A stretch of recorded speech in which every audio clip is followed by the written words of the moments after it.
Job chapter 3, and let me remind you where we've been here with Job. We just got started 2 weeks ago. Last week I was not here, and I appreciate all of your prayers and concerns and emails and contacts. Feeling much better. It's not very often that I don't come and preach, regardless of how I'm feeling, but it was just beyond. I would have been pretty pitiful up here. I would have looked like Job. Well, maybe not looked like him. No boils. There were no boils involved. But thank you for all of your prayers. I appreciate it. Job was a righteous man. So righteous that God bragged about him in heaven. That's pretty righteous.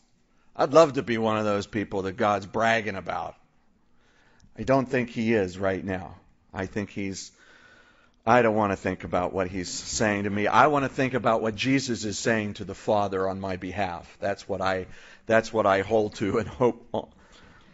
But Job was so righteous, and yet we know from chapters 1 and 2 that God allowed the enemy to put him to the test in a way that is just unimaginable. 7 sons, 3 daughters, all killed. All of his possessions wiped out. His health taken from him, so that he is in a mournful and horrible condition with sores and boils from the top of his head to the bottom of his feet, so bad that he was taking broken pieces of pottery to scrape out the boils and the pus. And the dogs would come and lick him. It's disgusting, isn't it? Aren't you glad you came to church this morning? And we actually kind of pick it up at the tail end of chapter 2.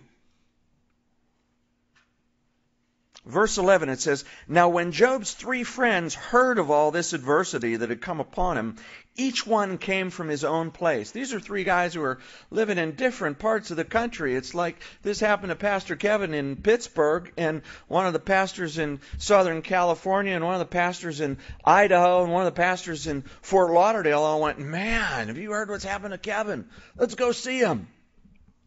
And that's what they did. Eliphaz the Temanite, Bildad the Shuhite, and Zophar the Naamathite. For they had made an appointment. They made an arrangement. They didn't call each other on the phone, but they made arrangements together to come and mourn with him, to comfort him. That's their purpose. We're coming to mourn with you. We're coming to comfort you. And when they raised their eyes from afar and did not recognize him, they lifted their voices and wept, and each one tore his robe and sprinkled dust on his head toward heaven, a typical Hebrew sign of mourning and of distress.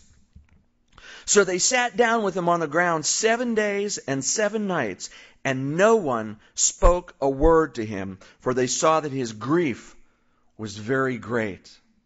Have you ever gone to visit someone that you know in the hospital who's in horrible condition? In such a condition that physically you walk into the hospital room and you look at them and you go, "I know I'm in the right room, but I don't recognize this person. They are so ill, they are so sick, they look so different that I don't even recognize who they are in a way." How does that make you feel? What's that do to your heart? And here you are to bring some cheer and make them feel good and be with them, to kind of be with them and comfort them. And you say to yourself, "I have nothing to say. What can I say?"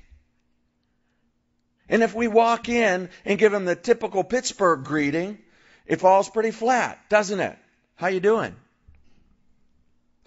"Well, what do you think? I wouldn't be here if I was feeling fine." They told us when we were preparing, we were going to go down to Katrina, and we trained for that, but God didn't want us there, but He wanted us to be trained so that Krista and I, our first deployment with the Rapid Response Team was to Virginia Tech right after the shootings a few years ago. And one of the things they said that they advised the people who were going and ministering to the people at Katrina who were gone through that. They said, don't just say to someone, "Well, how are you doing?" Because it's too big and broad. They said, "How are you doing today? How are you doing today?" kind of get to that. But these guys come and they're weeping for their friend. This is their friend. Genuinely their friend. And they are so moved that they can't say anything. And so they sit down. And I've been in that situation of being with someone who's mourning a tragedy that just happened. And there's nothing to say. And sometimes the best counselor and minister and servant you can be is just to go and sit down and cry with somebody. And keep your mouth shut. It's one of the best things sometimes. And that's what they were doing.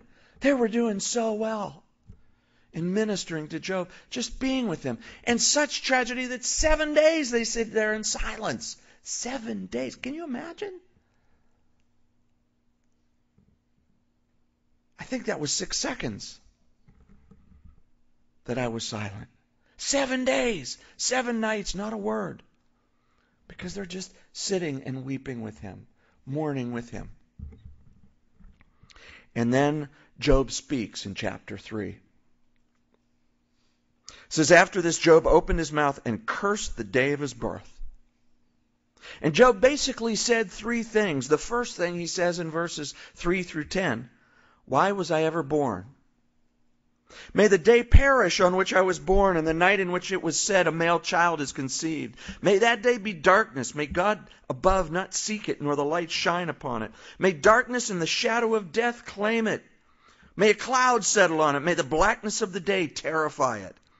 As for that night, may darkness seize it. May it not rejoice among the days of the year. May it not come into the number of the months. Oh, may that night be barren. May no joyful shout come into it. May those who curse it curse the day, those who are ready to arouse Leviathan. May the stars of its morning be dark. May it look for light but have none, and not see the dawning of the day. Some beautiful poetry here and imagery. And we can kind of get lost in that. But this is what Job is saying. He just said, I wish the day that I was born never happened. Why? Verse 10. Because it did not shut up the doors of my mother's womb, nor hide sorrow from my eyes. I was born into this sorrow. Why didn't I just not be born? Why did I even have to be born? The second thing he says, death looks better than life. Verse 11.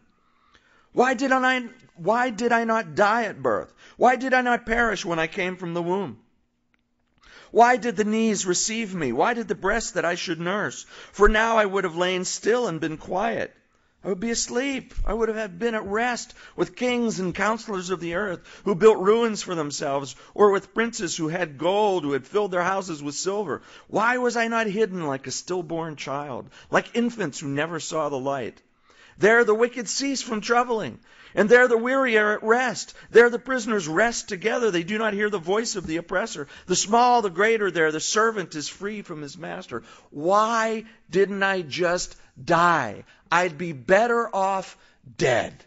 That's what he's saying. Now, we can't, in an isolated manner, look at this and go, oh, this means that when we die, we just go to sleep. Isn't that what Job just said? And gain some theological thing from this thing. This is poetry. He's poetically speaking. And in the day that Job lived, remember, he lived in the day of the patriarchs. And in that day, there was not a full comprehension of what happened after you died. They had some idea that there was judgment, that God would make things right, but there wasn't this concept that we know in the New Testament that, hey, absent from the body, you're present with the Lord. There's no waiting.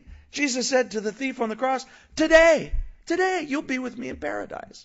We understand these things because we're on this side of Calvary.